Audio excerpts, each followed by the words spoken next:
Bom dia, terceiro ano. Tudo bem, pessoal? Vamos lá? Aula de literatura.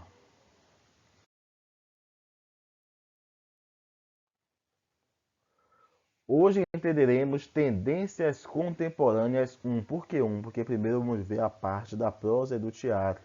Isso está na página 88 do módulo de vocês.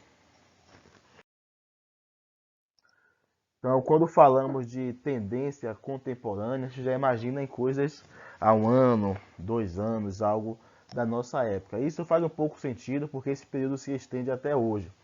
Mas quando falamos em literatura contemporânea, exatamente, estamos falando do que foi produzido na literatura brasileira a partir do ano de 1960. Então, antes disso, nós tivemos a primeira fase do modernismo, a Semana de Arte Moderna, segunda fase, terceira fase. Tivemos o período de novas vanguardas, como já estudamos, e agora chegamos a um período de consolidação de literatura, mas uma literatura contemporânea, por isso se estende a partir de 1960. Esse período também é chamado de período pós-moderno, pós-modernismo. Alguns livros que são publicados nessa fase são atribuídos assim, uma literatura, um livro pós-moderno. E essa literatura pós-moderna é bem interessante porque ela revê grandes discursos, a tradição, por meio de um pastiche ou da paródia. Então, eles pegam algo que já foi produzido, que já foi criado, e eles refazem aquilo, remodelam aquilo, às vezes por meio de uma paródia, às vezes revelando até mesmo um pouco de humor através dessa recriação, dessa remontagem de obras já consideradas como exemplos de boas obras, né? O pastiche mesmo é muito utilizado como uma forma de satirizar ou até mesmo de criticar algumas obras já produzidas por autores do passado. Além disso, essas obras também elas criam uma multiplicidade de vozes discursivas e a incorporação dos estudos culturais no sentido de deixar as minorias ou sem voz. Além disso, nesse momento temos a redução das fronteiras entre o erudito e o popular. Então, essa questão de uma obra ser erudita e a outra ser popular é acabado. Acaba isso. Então, na mesma obra, nós poderemos ter a contemplação de algo mais erudito e algo mais popular.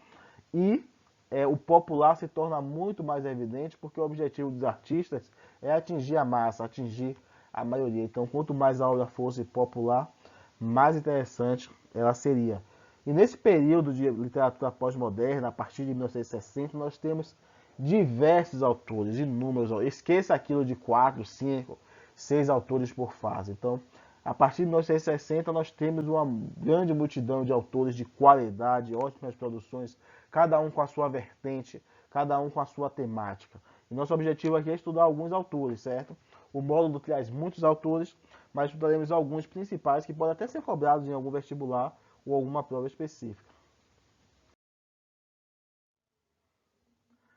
Na prosa, por exemplo, nós temos como destaque Altran Dourado, Lígia Fagundes Telles, Rubem Fonseca, temos mais quem? Antônio Calhardo, Milton Raton e muitos outros autores. Deixa o som passar aí. Alguns autores desses até mesmo estão contemporâneos a nós hoje, né? Estão vivos em nosso meio, talvez bem idosos, e outros morreram recentemente. Nosso primeiro autor que vamos observar é o Altran Dourado. É interessante como Altran e outros autores desse momento, eles chegaram até a iniciar a sua carreira literária antes de 1960. Não são pessoas que nasceram em 1960 ou que se resguardaram de produzir para chegar a partir de 1960, agora eu sou autor contemporâneo, eu vou produzir literatura. Não, eles vinham produzindo, mas ganharam nome ou destaque a partir de 1960, por isso fazem parte da geração de 1960. É o que aconteceu com o Altran Dourado. A sua obra pós-moderna revela uma constante preocupação com o próprio processo de criação literária, algo que já aconteceu com outros autores, né? A questão da metalinguagem.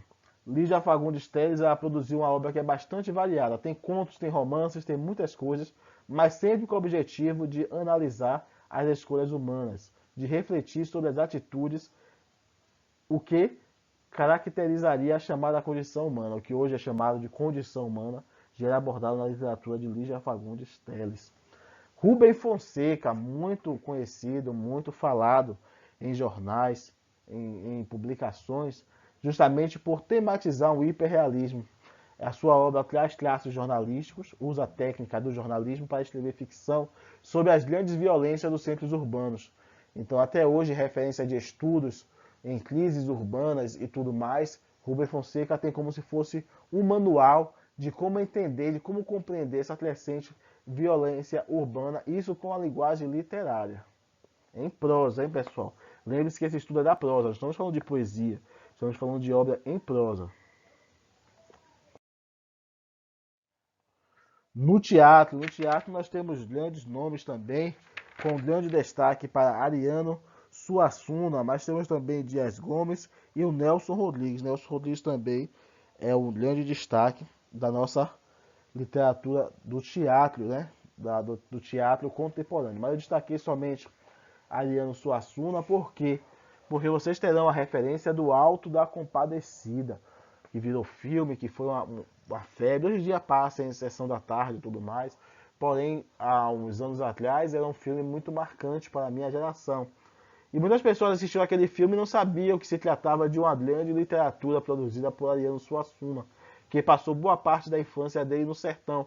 Por isso nós temos aquele cenário, aquela estrutura, aquelas características, porque ele utilizou muitas coisas da sua vida, da sua infância, para produzir os textos que eram voltados justamente para essa encenação, são textos da dramaturgia, certo? E em 1947 ele fez a sua primeira peça teatral. A primeira peça foi ensinada, finalmente saiu do esboço, que foi Uma Mulher Vestida de Sol.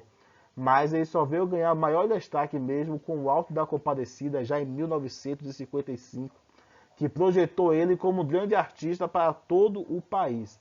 Então, Ariano Suassuna até hoje é referência da dramaturgia.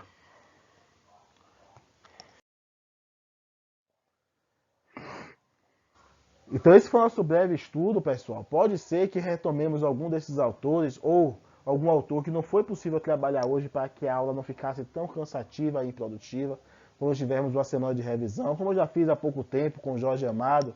Então, pode ser que façamos isso, mas esse é o conteúdo para hoje. Atividade para casa, página 93 até a página 96, tá bom? Qualquer dúvida, falem comigo através do WhatsApp. E amanhã temos nossa aula de redação. Aguardo vocês para que possamos compreender algum ponto importante. Tchau, tchau. Até o nosso próximo encontro.